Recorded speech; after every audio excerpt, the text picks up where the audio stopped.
this world is absolutely an embodiment of dualism, or duality, we should say. Meaning there's always this good fighting evil and war and peace. And people often say, well, my teacher told me that you can't have one without the other, which is absolutely not true. But it is true for humans that are messed up. Because humans have forgotten how to be divine. So they don't know that you can just have love.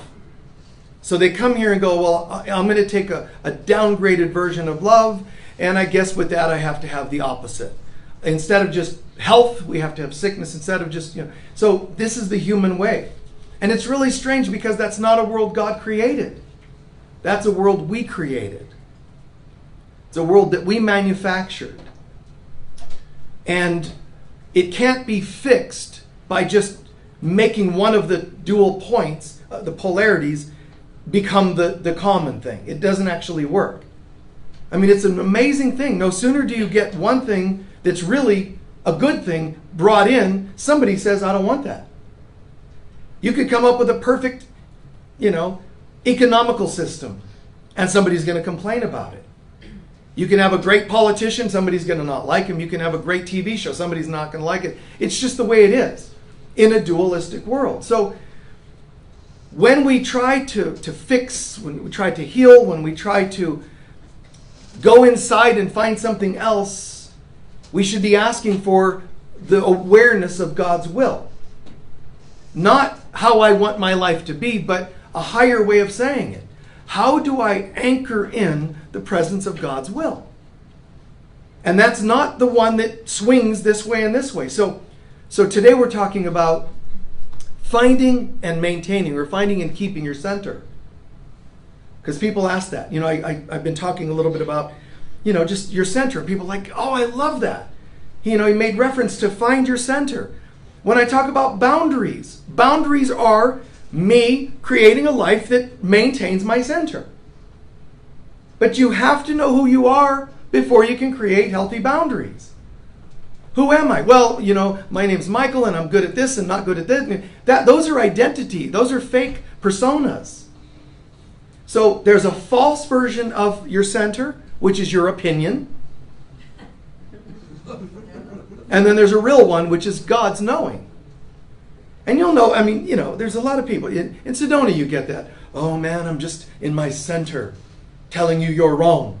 There's a lot of false versions of my center. And I just smile when people say things like that, because it's just so ludicrous. Because I know the difference. There's my divine center. There's an old saying, to thine own self be true. But I always change that. To thine own divine self be true. Not your lower self, lowercase s. To your own ego self be true. Oh, that's a great affirmation. No, to your own divine self be true. So how do I find that? Well, there you go. First of all, what is your center? Question mark, right? What is your center? What is it? It's God. And some people have a trip, issues around that name. God, Spirit, Creator, Divine Mother. See, I threw in Mother's Day. Okay? Divine Mother. Whatever. It's the Creator. Please get back into the comfort of referring to something that created you. God. Don't be afraid of it. Oh, some people make it an old-fashioned term. It's an old-fashioned term to the human ego that doesn't want to acknowledge something that existed before it came along. So it's all right. What is your center? God. And whatever term you want to use for it. God of your understanding, if you want to use that phrase. But what is your real center? God. Anything else, what my parents taught me, is a false center. What I want to be, wish I could be, false center. What I need to be, ambitiously be, they're all false centers. Okay. Back to God as my center. Now, here's what you're going to be tempted to do then. Well, if God's my center, okay, then I just got to, okay, God, what's my center? What do you want me to do? As though God's some oppressive entity. You get to have God at your center, not have to have. There's a big difference. You get to actually have this thing that you can plug into that brings you all that you could imagine that is good. This isn't like what people make it out to be. God is my center means, okay, I'm dutiful and I should never get upset and I can't be sad, can't be angry, can't have sex, because God's watching. And that's not a healthy description of it. We twist this around, like when Jesus says, a great example, Jesus is in the Garden of Gethsemane. This is when he's going through a dark night, literally. And imagine, he's taught all these people, he's done all this great stuff. Then he also, just a tad psychic, I'm pretty sure, right? So he kind of knows what's coming. And he's even told his apostles what's coming. So he says, all right, this is really scary. I'm a human being. I know my divine center is in God. Okay? Now, the human self is trying to get him to swing. Hey, Jesus, yes. Here's a voice coming from somewhere. Hey, Jesus, yes.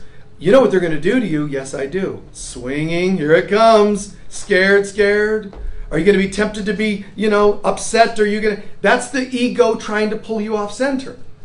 So then Jesus is saying, no, wait. If it were my will, I would want to get out of this. This whole beating up, crucifixion, betrayal, all of it. It's going to tempt me to doubt my friends. It's going to tempt me to doubt all kinds of things. And it's going to physically be painful. So if it were me, I would rather walk away from this pain. And then he adds, but let God's will be done. Now, the churches take that and say, oh, I'm sorry, what would you like in your, Father, to the priest or the ministers or rabbis. We talk to those in power and knowledge of God and we say, I don't know what to do. I'm really sad and scared. Well, it's God's will. See, Jesus too would have liked to get out of trouble, but he said God's will. They're teaching you that your will would have been great, but instead you have to go with God's will, which is always like door number 3, in those those game shows where you get lifetime supply of manure, or something. Like, door number 1, a boat, a car, billions of dollars. I'm sorry you missed, that one, your will. God's will, and it's usually something negative. I'm serious. The world teaches that God's will is not a good one. Why would that be? Because the ego doesn't want you to believe that God is love and only love. We're the ones who create the dualistic world that goes to hell in a handbasket. We're the ones who create the world where the other shoe's going to drop. We're the ones that create someone died and I don't know why, and they call it the mystery of God. Those are the mysteries of God. We will not always understand God. Okay? As though God has something to do with it. What happened again? A child of mine. Just a few years old, it died. I don't understand this. Well, we don't understand. It's God's will. No, it isn't. It isn't. All these psycho people that try to tell you nature is a depiction of God. It is not. If it's God's world, then a butterfly doesn't get caught and have its blood sucked out of it by some creepy thing. That's not God's will. But twisted minds have to make it as though it is, because that's as good as they can imagine. So imagine when the lion and lamb can lie together in safety. Imagine if there's a spider that it can spin a web, but the web is for art's sake. No sticky stuff in the web. And a butterfly can land on the web and do backflips and fly away. Where everything is allowed life. Because everything is getting back to its center. So in God, this other stuff isn't happening. But the same is happening for you and me. We say, God, I just wish, I had a partner. God, you probably don't understand. You're all up there on your throne and detached from us in your cold way. Oh, you don't know what it's like to go to sleep each night alone and, so on and so on. And, oh, God, my back is getting sore. I wish I had a partner. But I know you don't want me to have back rubs. And, oh, look, an empty vase on my kitchen table that nobody brought me flowers to fill. But I know that's not your will, because nothing good would be your will. This is how people live. We're bleeding that into our world, and we're forgetting God's will is that we be at peace. So God isn't the one that supplies you with partners and then takes them away when you would least want them taken away. Really, God's saying, in your center, there is but love, peace, joy, abundance. It's perfection. It's perfect wholeness. Live in your center and good things will come. What you start to do when you think about your center is, I would like the good things that are way out here, but I guess I'll settle for the center in God. But it isn't God's center that you're comparing to. It's your own ego center. I would like to be happy, but alas, I'm supposed to die alone, apparently. Again, I've been a nun 10 times, God. When's it going to be enough? I devoted myself to you. I married Jesus. And I wonder why I can't find another guy, How can they live up to that, right? Walk on water, make love all night long. Oh, my God. Anyway, humans, it's just twisted. And it's not that center. That's a false center. It's as though you have the center of God, and right at the line on the left and right side of your center is the ego's version of center. When you're swinging out here, it looks like a center because it's closer to the middle. But the closer you get to your center, the more you have to face your ego too, before you find the real center in God. And it isn't God that says you have to deserve to find the real center. It's us having to go through ourselves. So when Jesus is saying, if it were up to me, he's saying, if it were up to my ego self, I would want to get out of this.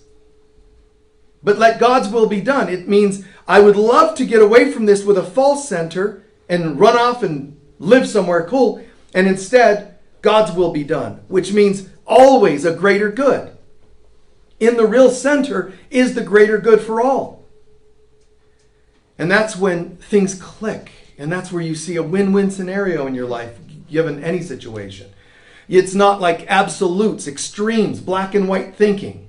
If you talk to a good counselor, they'll tell you one of the best ways to know that somebody's A, wounded and dysfunctional and unhealed, or B, somebody that's severely codependent, is they have a tendency towards black and white thinking. Extremes. It's called no solution, extremes. So that you're never at peace. But you can be at peace and find win-win solutions, but they will not come from self, ego self. They'll come from a voice that is part of me, but long forgotten. And when I know what peace feels like, I'll know when I find it. So first I have to understand there is a peace that surpasses understanding. If I want to act like I don't know what it is, how will you know when you found it? You have to know and affirm there is something good. There is something beyond my version of what's good and bad in this world. And I'm determined, absolutely determined to find it. And what I see in my life is actually evidence of what I've been choosing to find. When I start to see win-win scenarios, when I start to see fellowship, when I start to see myself not reacting to some of the same old things of the past, a certain person that knows how to push your buttons and yet it's just not happening. That's progress. That means I must be waking up. Something's going well. That's good news. So we use the outer world really more as signposts to determine or show us where we are. You don't use the outside to give you happiness. You only use it to show you whether you chose happiness. There's a huge difference. Nothing of this world can bring me anything. Buddha explained that people are generally miserable. Yeah, you might have heard of the Buddhist life coaching course. Yeah, can you imagine that dude as a life coach? Like, why are you bothering? Everything sucks. You're going to die.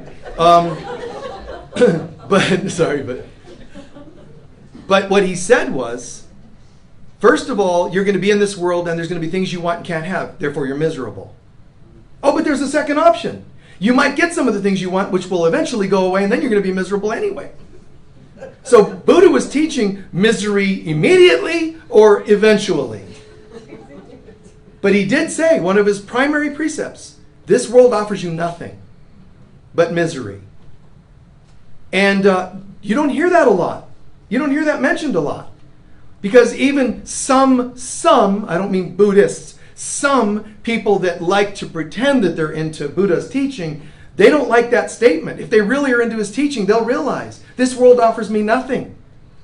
They think, you put on an Om t-shirt and a mala beads and you're like a Buddhist. And it's not so. If you're real, if you're sincere about it, you realize this world offers me nothing. That's what he told you. But he also said the reason people are miserable is not only that, but underneath it, behind it, is they have forgotten who they really are. Divine beings. Now that doesn't mean you say, oh, this is cool, I like this talk, so I'm going to start calling myself a divine being and enable all my unhealthy behaviors.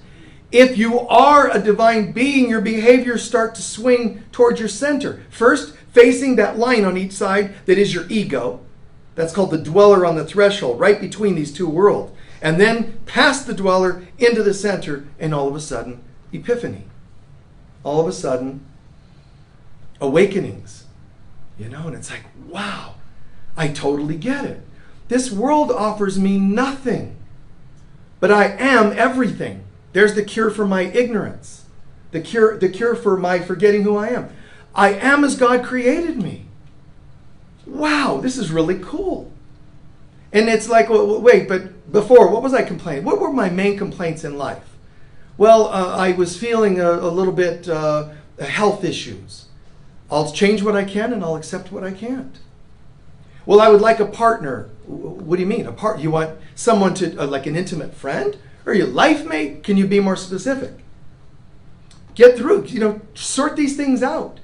Who are you? And let that help you decide the things you want to call into your life.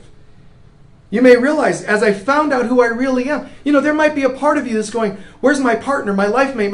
And it might be coming from compulsions of programming from your mother. Mother's Day.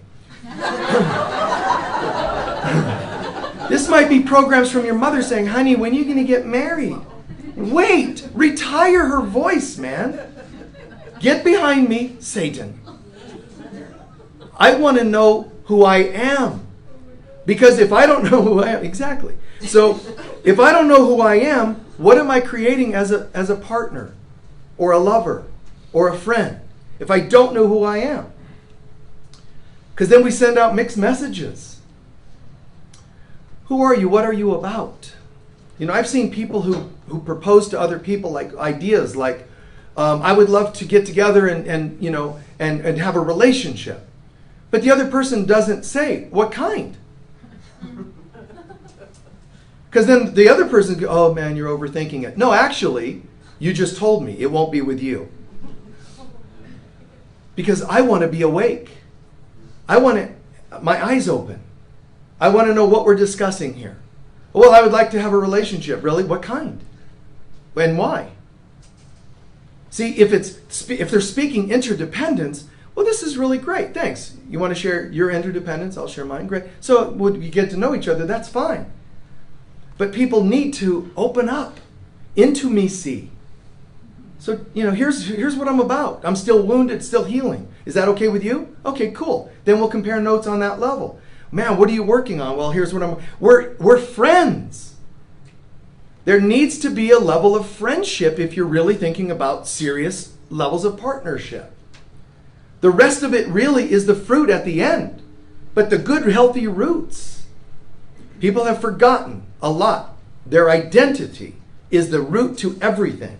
If I don't know who I am, everything else I'm going to do. I'm going to read books about self-help, and it's not going to do it for me. It's not going to fix me. If I'm reading books without knowing who I am, I'm still trying to fix and adjust myself. That's better than not knowing who I am and doing nothing healthy. It's better. But it's still going to take more time and effort than it needed to. So what are you about? Who are you? And what are you about? I'm getting it, man. And just if I were summarizing it, if it were me in this position, I'd just go, a holy child of God. So then what are you going to do? Anything I want to. I can do anything I want to. But I'm going to choose healthy and center. As opposed to choosing anything I want to that swings me back outside of my center again. Everything back to center. So where is our center? What is our center? It's God. Where is our center? It's within. And this is what Jesus, the kingdom of heaven, is within you. Buddha, the answers are within you. So there's your answers. And why do we still walk around needing to hear this time and again? What is the center? God. Don't settle for anything less. So you're speaking to someone that wants to have a relationship. It's okay if that person has a couple of idiosyncrasies. Does it take me too far off my center? Then I'm not interested in that relationship. That's how it is for me. If it goes too far out, So check it out. Find out what the person's about. Even if it's your own kids. If they're trying to pull you way over here, say no. Hey guys, you want me to be your mother? Mother's Day. You want me to be your mother, your father, a sibling? You want me to be? Okay, here's how I'm going to do that. From right here only. Oh, Mom, you're so this. Oh, Mom. Bye. Meet me in the middle. Meet me in the center. Are you interested in that? Anytime the answer is not yes. I don't care if it's maybe. I don't care if it's, I'm going to take a few years to think about it. I don't care if it's, if as long as it doesn't inconvenience me. Anything but yes is a no. And I'm not saying you're pretending or pronouncing that you're better than them. That's the whole thing. I'm claiming I'm so imperfect, working on myself, that I'm going to be extra strict about holding my center. See, I can even look at that and say it in a humble way. No, in fact, I'm still so vulnerable to getting pulled off center, I'm going to put extra effort in staying in my center. You see? It doesn't be like I found God. Now everybody has to do things my way. Not at all. I'm just putting some effort into this. Well, you don't have to be so strict about it. Thank you. I don't need you to tell me what I need to do to hold my center. You see? Center. What is it? It's God. How do we hold that center more often? Honestly, first and foremost, daily commune with your center. How do you expect to have a relationship with God when you don't even like the name? Oh, holy something in the sky. Holy tree stump, fire hydrant. Just naming things that, because you don't want to use the word God. Well, I see the God in all things. Okay, then you don't mind saying the God in God either, right? Well, I prefer not using, oh, stop. You have resentments towards God, your creator, and you don't want to own it. You don't want to name its name, Usually we do that with things that are pretty horrible. I worship the thing that shall not be named. It's like, wow, disturbed. So, it's God. Have communion. And you get to do it any way you want. It could just be absolute. The silence that turns into this blissful feeling. Great. That's communion. Prayer, meditation with God. Something. And it could even be, hey, elder brother Jesus, be with me and be my brother today. Be my guide, my friend. It could be Divine Mother, as long as it's something divine in your understanding. Do not make it your teachers, ever. What a waste of time. Too many teachers and preachers and authors, and all that. They're humans. Talk to something divine. You can thank any of us that are decent. And I hope you know some decent teachers. But that they deserve respect. You can say, I really appreciate your work. Thank you. Don't include us when you're praying as the focal point of your prayers. Go to God. And any teacher that doesn't reintroduce you to God is a teacher I wouldn't waste my time on. Okay? Go to God. Find a way, man. And truly in respect of a day like today, Father's Day or Mother's Day or any great holiday, there are ways to plug us back in. So Mother's Day is not the day to make your gratuitous phone call to your mother, who, still is often messed up, and you're going to call anyway and you don't get along and so on. Stop. Go to the Divine Mother. There's a Divine Mother, an Earth Mother, and a Human Mother. And the Human Mother doesn't mean your biological mother. It means the mother in all of us. So all you need to do was, Divine Mother, thank you. Thank you for guiding me and carrying me. Not, Mom, hi, happy Mother's Day. Did you get my card? That's not real. It's Divine Mother, plug in, give thanks. Then the earthly mother, Mother Earth, thank you. Because you are a good cosmological representation of the Divine Mother. We live and move and have our being in this space. You gave us the dust of the earth to make up a body that we can use for the time being, etc., etc. Talk to her. But the human mother is thank you all. Anyone I can think of that's ever nurtured me, supported me in anything I've ever done, thank you. Human mother, the real human mother, which could include your birth mother for that matter. I don't care. I'm not going to attach it to one person. Any and all. And if it means you don't end up making a call for some reason, because of boundaries or whatever, fine.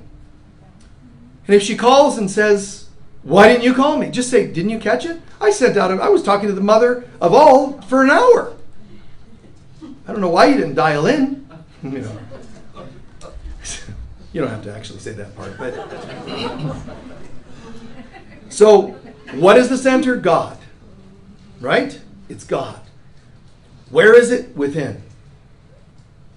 How do we plug into it? Communion, prayer, meditation. Then how do you maintain it? Good luck. Because even when you know how to hold your center, you're going to have voices of garbage in this world. Jesus had it together. And he still had absolute nimrods for apostles at times, man. I mean, these guys are watching him raise people from the dead. Raise people from the dead. And they're still like, so listen, Jesus, listen. So when we go to heaven to see your Father, could I actually be the one that gets to sit next to you at the table, dinner table? Jesus must have been like, Jesus. Right? He had to have been going, Christ, what's wrong with you people? What made you think that there's a dinner table? Well, that's where we have our best times. But when I say heaven, I mean like best times times 1,000,000,000,000. So there's a lot of food.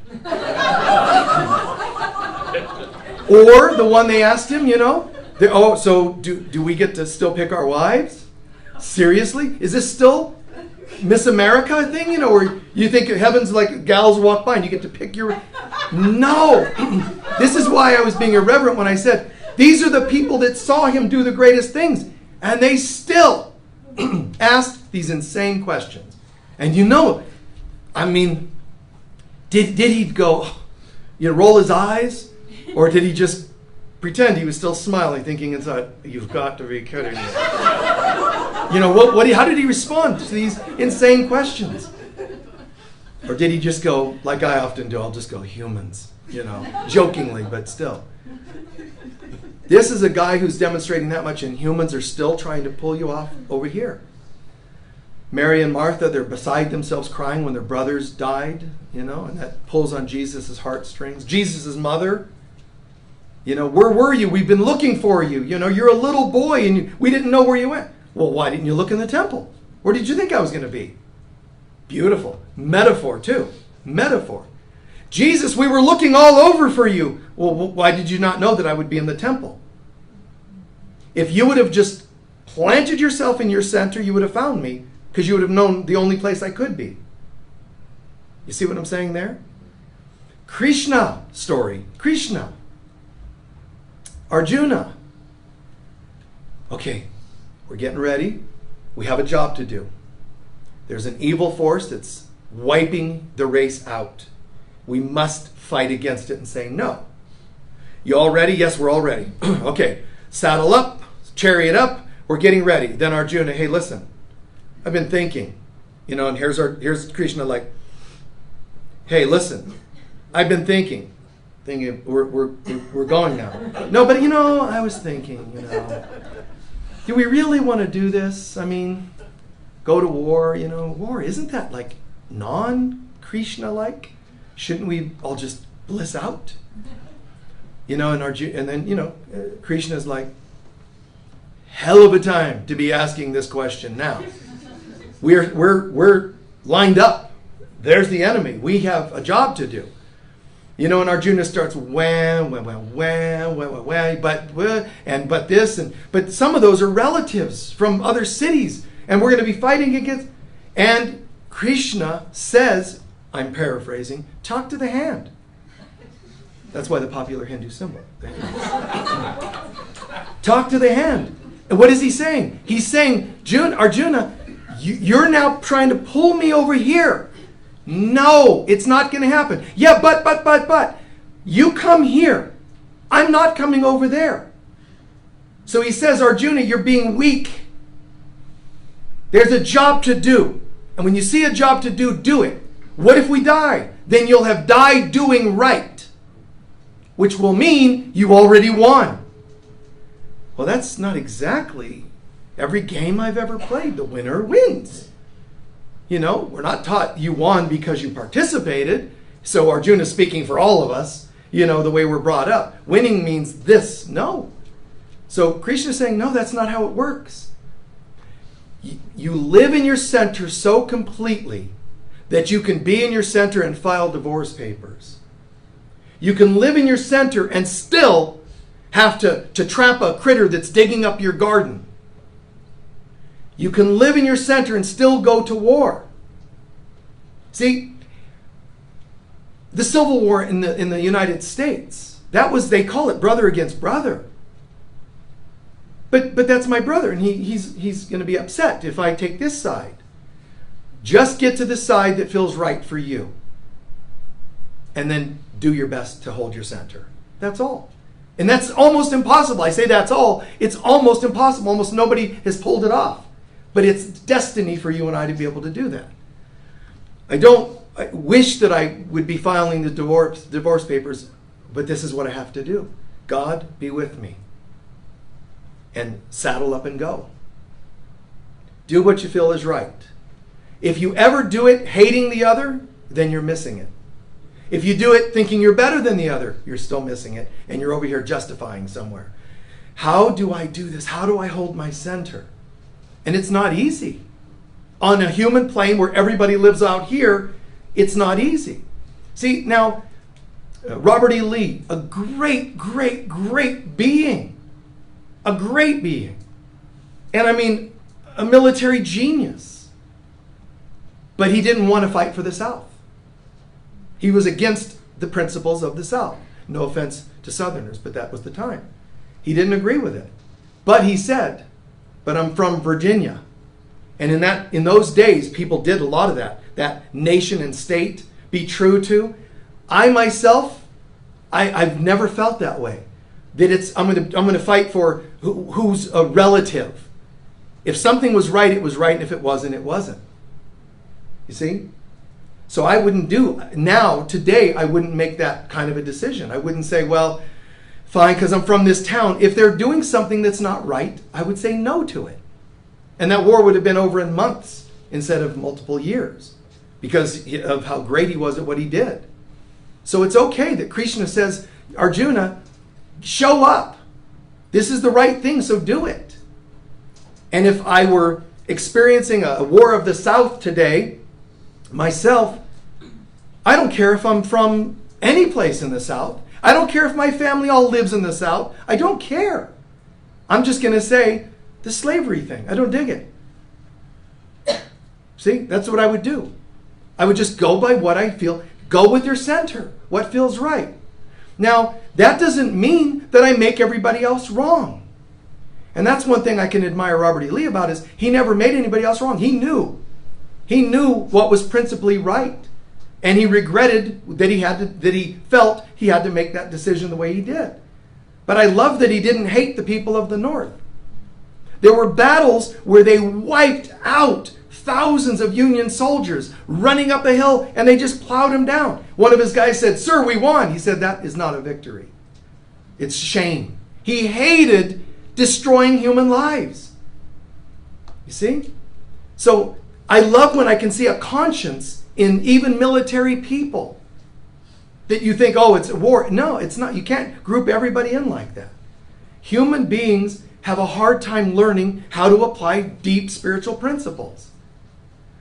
But when somebody does, I think it's beautiful. I think it's fantastic. This world doesn't really nurture and support that kind of a life. But who's going to do it if not us? You and I, a day at a time. And when I say fight for what's right, I am not talking about standing on a soapbox and shouting to the world how wrong they are. That's not at all, because I'm totally not interested in that sort of thing. The games that people play. All right? No. So just, it's a knowing inside myself. Let me apply that in my own way. I don't care if it's rescuing animals or any other version that, hey, I'm not okay with abuses. And say no to them. Don't hate abusers. But just knowing yourself. Hey, I love this. Don't do this because you don't like something. Do it because of what you love. You see the difference of that? Yeah. Don't tell smokers that they're bad. They may be ascending before you because you judge smokers. They might be like, I don't have any judgments about this at all. Woo, up into heaven.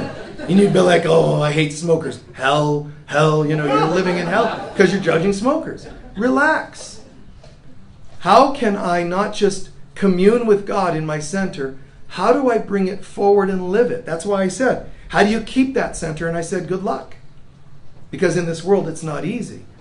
The world will keep trying to swing you outside. Here's quick examples. Cars. We make these cars. And then as the car industry starts developing, we get bigger cars. Remember, they were like boats. Giant boats. And then they started putting space-age lights on the tail lights in the front. So was that organic, really? Was that really like my center? For adults to drive around in things the size of yachts or looking like spaceships?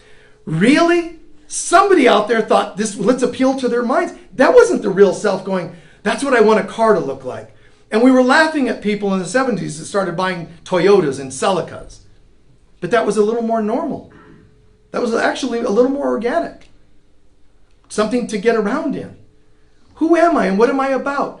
I need this giant boat of a car. When I'm going to change lanes, we have to get guys out there with,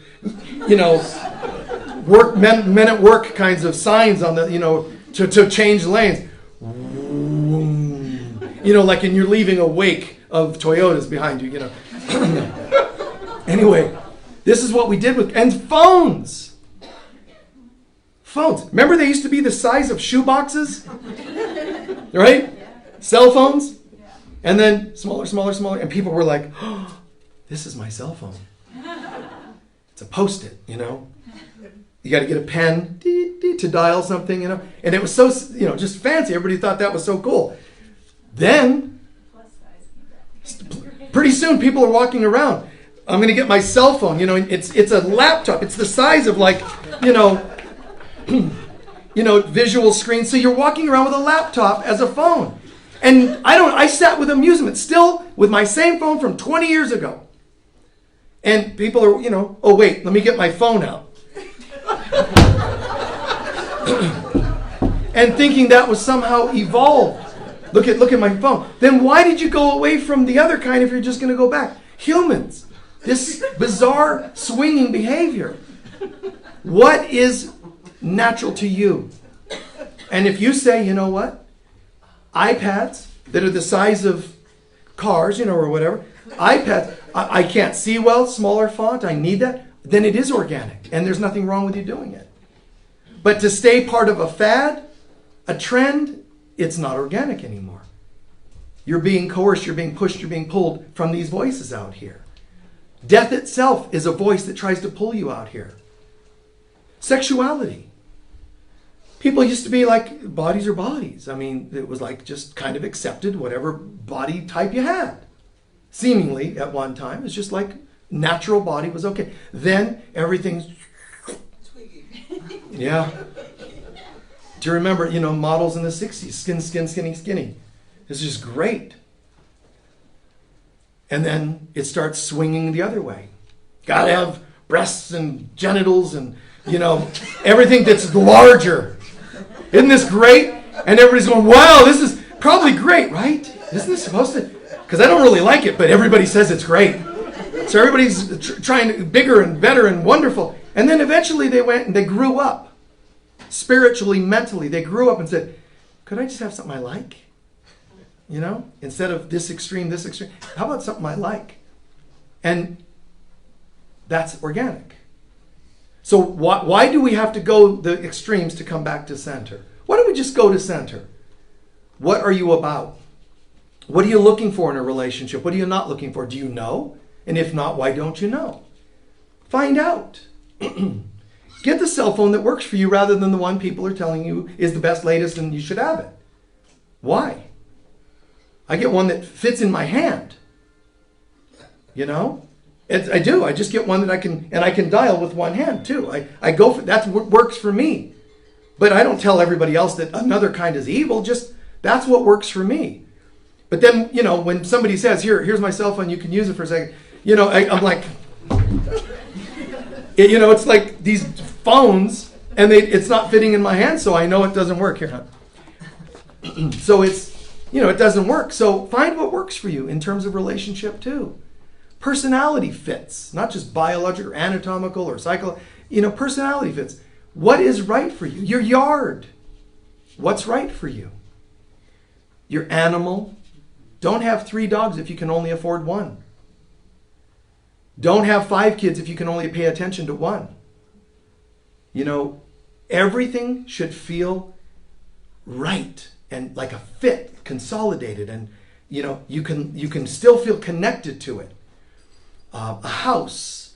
To have a house, you can't see half of it because it's too big. It doesn't make sense. It's kind of nice to own a home that you can pretty much see from end to end, in my opinion. Now, I'm not talking about tiny homes, but those are cool too. I could probably easily live in a tiny home because I'm kind of simple that way. So people have forgotten who they are. It causes them to then get addicted to the things way out here, especially since the outer world is telling you to get addicted to the things they're telling you out here. They should just say it in commercials. Hi, do you not know who you are? Nobody does. So you know what you need is to pretend you need something we're selling you. They should just get it out and just say that because that's what they're saying. Okay? But then you'll remember back to your center. Wait. The world offers me nothing. But there is a world that does offer me something. Where is it? Inside. How do I get there? Communion with God. And it doesn't mean you're walking around chanting all the time and that means communion with God. Just at least start the day plugging in. Set the intention that when you plugged in, that's going to guide you through the day overall. That voice is going to be there. Just believe that. Because if you don't have a holy, loving voice, then you're going to have a hypercritical voice. But you're going to have a voice of one or the other. Even the one that says, you know, getting dressed in the morning and, oh, wait, this isn't buttoning like it used to. It must have shrunk. You know, these voices are not the voices of God. God wouldn't care that somebody shrank the shirt. Somebody wouldn't care that you outgrew the shirt. You'd stop and just say, okay, and be at peace. Somebody decided they don't want to be my wife or husband or partner. Okay. I'm not saying that's all easy, but I'm saying it hurts more when you live out here than when you live here. You recuperate, you recover quicker here in your center because there is something that happens more and more that your mind starts to notice things that aren't that important. You know what I'm saying? It's like, I feel taken care of. I feel comforted. Well, wouldn't it be nice to at least have somebody to hold? Then go hug somebody. Oh, but social distancing. Wrap yourself in cellophane and then hug somebody. I mean, what do you want me to say? You're going to just keep shooting down so then stay shot down. Stay depressed. You know, I mean, right? So you look like some cocoon or something. Can you give me a hug?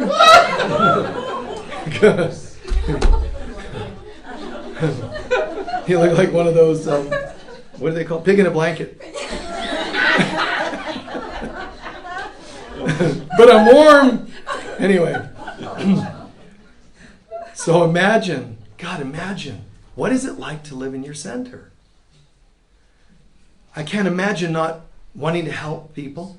I can't imagine not feeling like an infinite amount of energy in myself. I can't imagine not being prosperous. It's like, wow, But just do your best. I came over to the gas station across the street yesterday morning.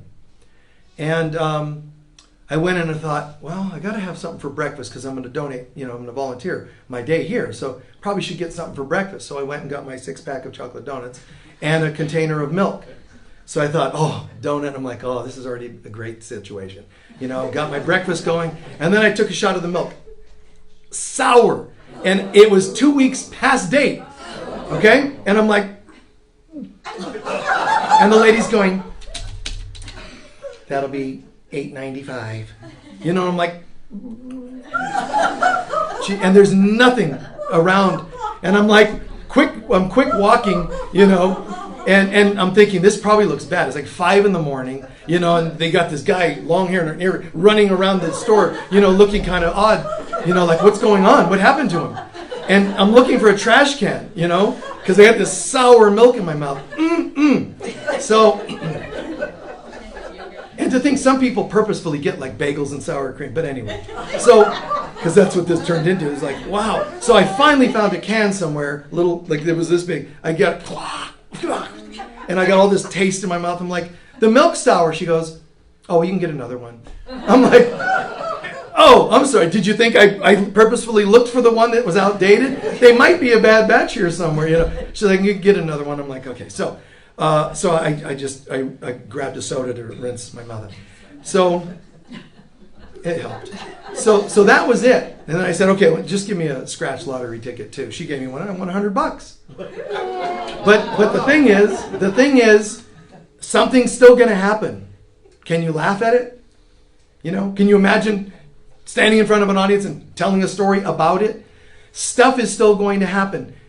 Instead of giving in, just become one of the eccentric weirdos like me that look like we fit in but don't.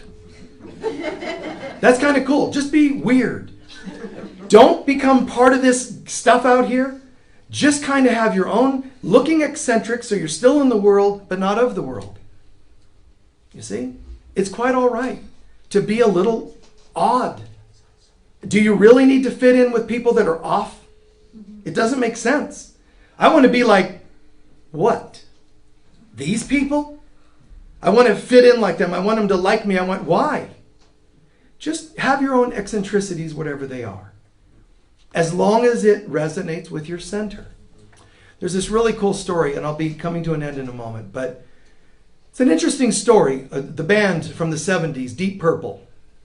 Okay? Deep Purple. Their guitarist, Ritchie Blackmore, he's in the top 3 of like all time. He's amazing. But very eccentric. So he didn't get along with a lot of people. Things have happened in his life that made him a little shyish, The dude, nobody knew this, but he would always get on the tour bus and, he would say, by coincidence, hey, can you give me a ride so I don't have my car? And he lied all these years because he just didn't drive. He didn't have a driver's license till he was 40. And nobody knew that. He just kind of was a little bit ashamed, but he was different. And I think it's funny that he's different. He loves Renaissance music. He dresses Renaissance now. He let himself just become what he was. I'm a Renaissance dude. We didn't have cars then. He dresses all medieval now because this is him. Where he was trying to pretend a rock star. One of their big songs, Highway Star. He didn't drive. And he's, nobody's going to take my car. He's all this jamming about a car driving fast. He goes, I hate idiots that drive too fast. This is him. He goes, people are stupid. I don't like driving around other people. Then he says, I got myself a car finally, 40-something years old, got a car. Got a new Mercedes. I was so proud. He says, but I never drove too far from my house. In case it broke down, I needed to be able to walk home. Can you imagine the mind that thinks like that? Then he put on his license plate, it was the word, it wasn't mystic, something like that.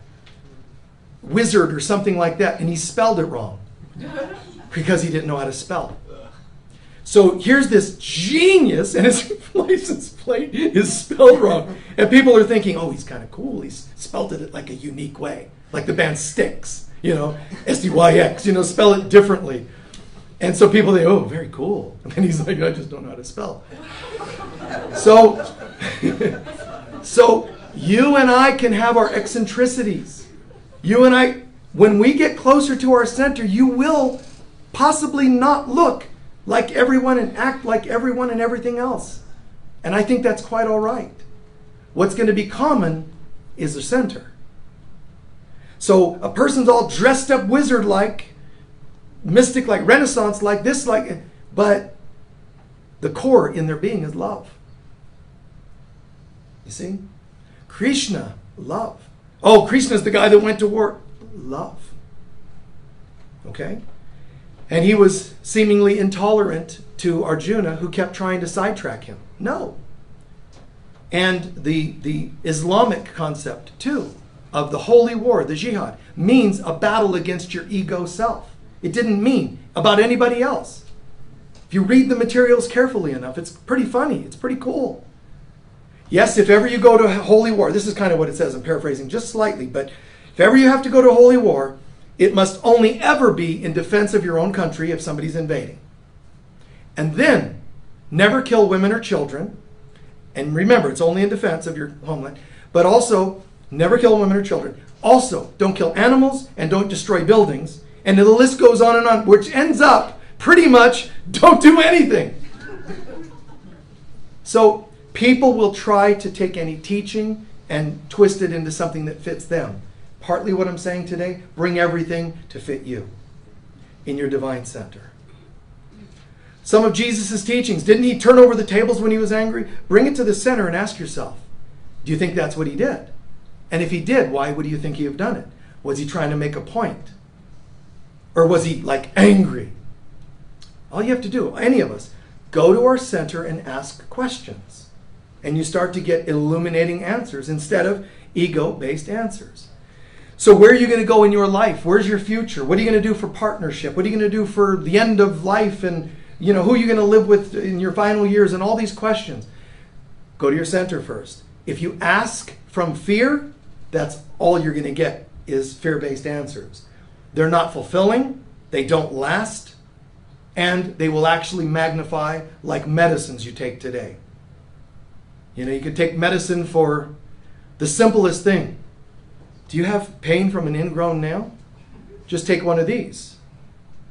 But be aware, your ears could fall off. You might lose function of your legs. It's like,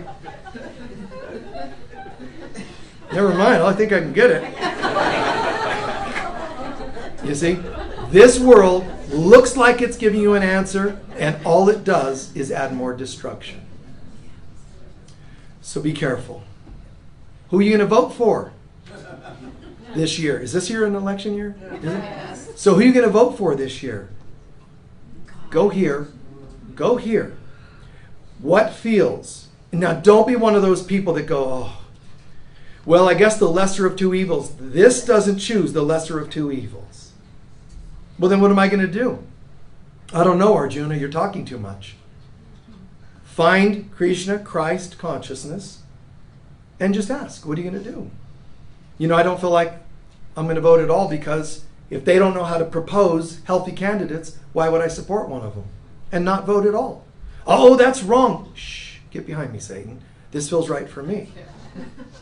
This feels right for me. Don't bother with these people. Or it could be I'm going to vote for this one or that one. Don't vote for anybody because they're a male or a female. Don't vote for anybody because your parents told you to. Okay?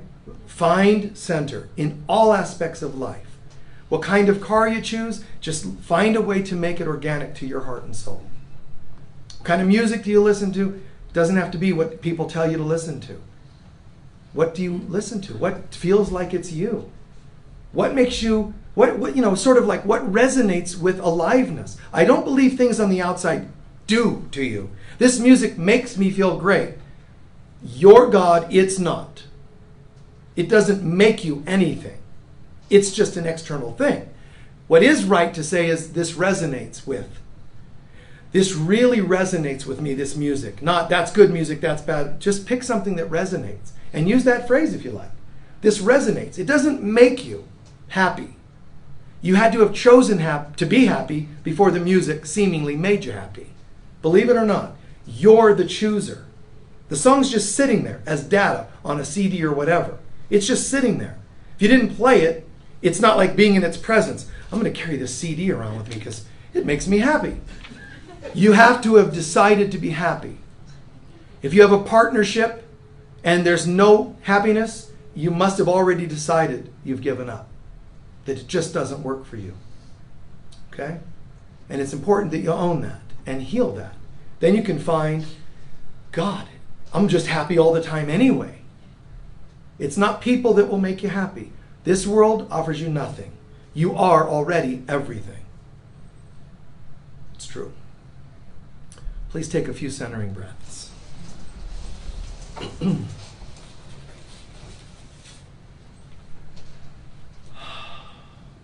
Set aside all thoughts again, and for the first minute of our meditation, you can hear the words I am when you inhale, the word relaxed when you exhale, just so you can deepen and quiet the mind, thinking of nothing else.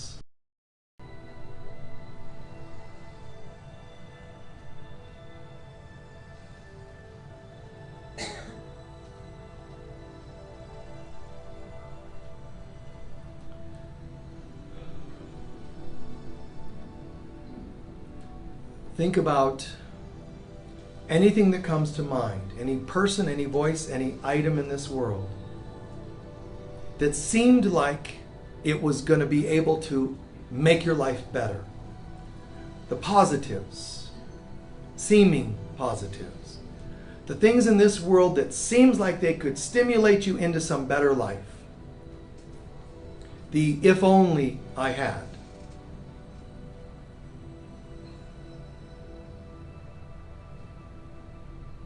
It's what Buddha called grasping. The things that if I only could grab those things, they would make me happier.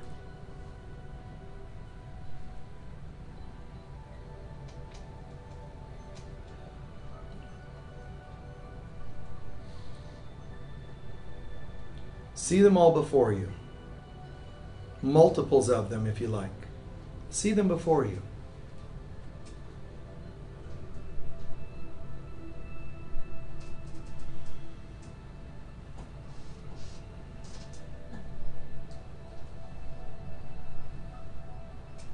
The chooser inside reaches forward and takes them all and scoops them off to one side or the other of yourself. Just set them all aside. And then become aware of all the negatives, seeming negatives. Things that harm you, addictions, obsessions, comments from yourself or others, naysayers.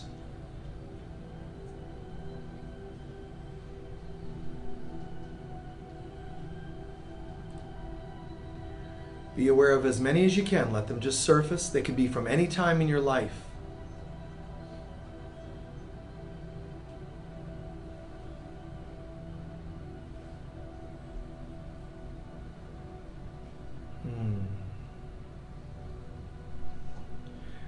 Reach another hand forward and scoop them off to the other side of yourself.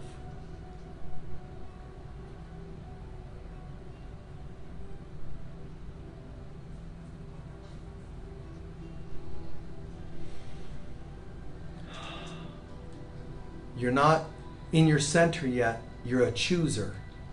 A chooser that says no to the pseudo-positives. A chooser that says no to the seeming negatives. I'm a chooser. And now I'm choosing to find my center. I choose not to do this alone. So I ask you, Father, Mother, God, give me if even a glimpse, if not a profound vision of what it means to live in my center. What does it mean to feel centered? Not an intellectual interpretation. What does it feel like to be in a center where I am that I am? I need do nothing. Zen, Tao, holiness, where all my relationships are holy.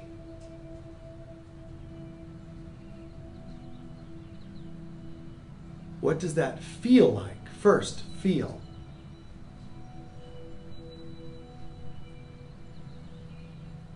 And then, what does it look like? What does it look like?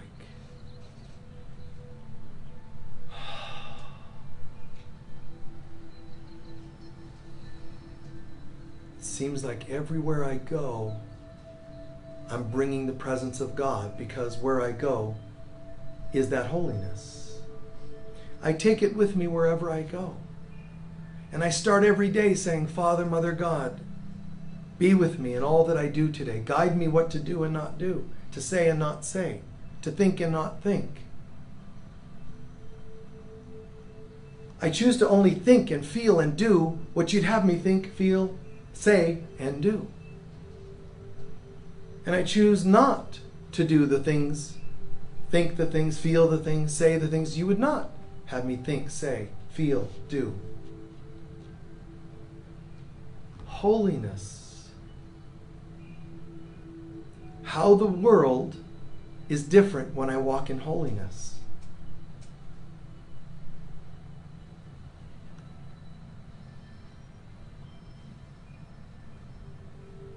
And I ask you, Divine Mother, to birth this in me so thoroughly today that I cannot stray as easily as I once did.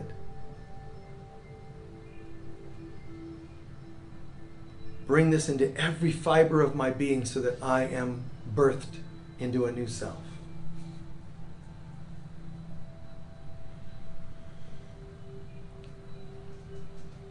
And I thank you for being my unconditional loving mother, Holy Spirit of God. And so it is. Before you open your eyes, take just half a minute more, feeling that and really anchoring it in. And then as you stretch out, feel like you're bringing this presence into every muscle that you're stretching so that it's integrated into your body being. Okay, how's everyone feeling? Good. Centered. All right. I pray this has all made sense in different ways for whatever would, work for each of you. And I think it's funny to imagine that you're centered. There's no way that your human ego self knows what that's going to look like. All of a sudden, when I found my center, I realized I was gay or straight or artistic or this or that or whatever it is, but it's more authentically me. And I think that's just beautiful. Okay.